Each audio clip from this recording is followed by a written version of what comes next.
2024년 7월 15일 월요일 간추린 아침 뉴스.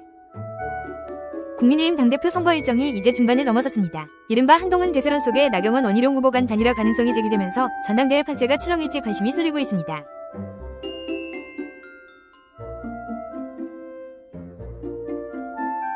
국민의힘 당대표 후보들은 오늘 충남 천안에서 네 번째 권역별 합동연설회를 열어 충청권 당원들의 민심 잡기에 나섭니다. 더불어민주당은 당대표 후보와 최고위원 후보들이 모여 공명선거 시천 서약식을 진행합니다.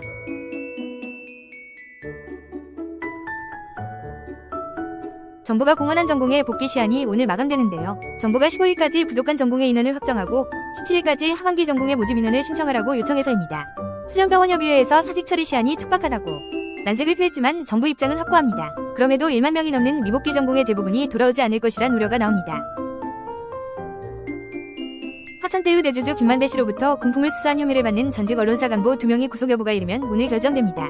검찰은 이들이 김 씨로부터 대장동 개발 사업의 우호적인 보도를 해달라는 청탁대가로 각각 2억여 원과 8억 9천만 원을 수수한 것으로 보고 있습니다. 어제 전 세계를 충격에 빠뜨린 일이었죠. 도널드 트럼프 전 미국 대통령 피격 사건입니다. 이번 충격은 펜실베이니아 유세 도중 발생했습니다. 미국 대선을 넉 달 앞두고 벌어진 초유의 암살 시도 사태. 총알은 트럼프 오른쪽 귀를 관통했지만 무사했고 유세에 참석한 일반 시민 1명 사망, 2명은 중상입니다. 트럼프 전 대통령에게 총격을 가한 범인은 20세 백인 남성으로 공화당원인 것으로 확인됐습니다. 수사당국은 차량과 집에서 폭발물을 발견했지만 외국 테러리즘과 연계된 것으로 보이는 징후는 발견하지 못했다며 단독 범행으로 보고 있습니다. 유세 도중 총격을 당한 트럼프 전 대통령이 전당대회를 예정대로 강행하겠다고 밝혔습니다. 바이든 대통령은 이틀 연속 대국민 연설을 통해 통합을 거듭 강조했습니다.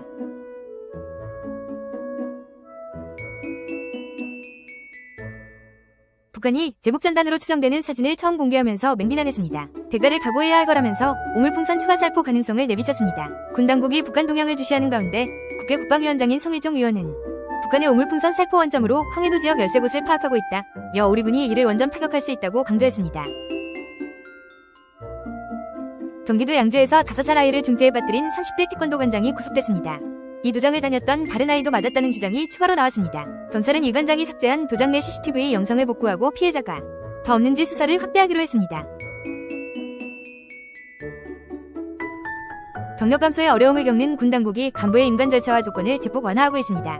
해군과 육군학생부 사학교은 필기시험을 치르지 않기로 했고 해군과 해병대는 반바지와 반소매 티셔츠를 입었을 때 노출되는 문신만 검사에 반영하기로 했으며 인간 최고 연령도 기존 만 27세 이하에서 만 29세로 연장했습니다. 저출생 문제를 해결하기 위해 광역자치단체 가운데 처음으로 제주도가 주 4.5 일제를 시행하고 있는데요. 이번에는 2살 미만 자녀를 둔 공무원에게 주 1일 재택근무를 의무화했습니다. 오는 10월부터는 산하기관으로도 재택근무제를 확대할 예정입니다. 국내 MZ세대 중심으로 골프는 무조건 조용한 곳에서 격식을 차리고 해야 한다는 고정관념이 곳곳에서 깨지고 있습니다. 시끄러운 음악 속에서 경기가 펼쳐지는가 하면 남자 프로 경기에선 56년 만에 반바지 착용이 허용됐습니다. 코로나가 끝나고 잠시 침체기에 빠진 골프계가 금기를 깨는 다양한 시도와 함께 새로운 문화 트렌드를 이끌고 있습니다.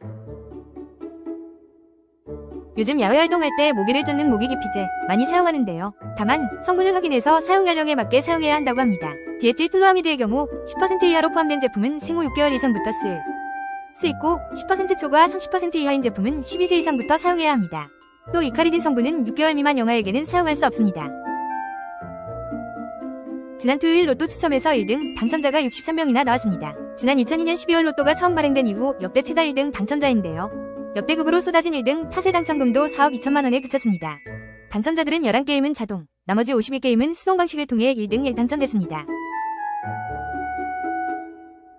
오늘 초복을 맞아 삼계탕 드시려는 분들 많을 텐데요. 서울 지역 삼계탕 가격이 17,000원으로 7년 전과 비교하면 20.6%나 올랐습니다. 무서운 물가 상승세 여파로 삼계탕값마저 오르면서 간편하면서도 저렴하게 즐길 수 있는 간편식 삼계탕 제품도 인기입니다. 석 달 전 그리스에서 체화된 올림픽 성화가 다음 주 개막하는 파리올림픽이 열리는 파리에 도착했습니다. 방탄소년단 멤버 진이 성화봉송 주자로 나서면서 현장의 열기가 뜨거웠습니다. 방탄소년단의 전 세계적 인기는 물론 청소년들에게 좋은 메시지를 전해온 점 등이 주자 선정에 고려됐다는 평가입니다. 중부지방은 무더운 날씨가 이어지겠고 반면 남부와 제주는 여전히 장맛비가 계속되겠습니다. 특히 오늘 오후까지 시간당 30mm 안팎의 강한 비가 집중될 것으로 보입니다.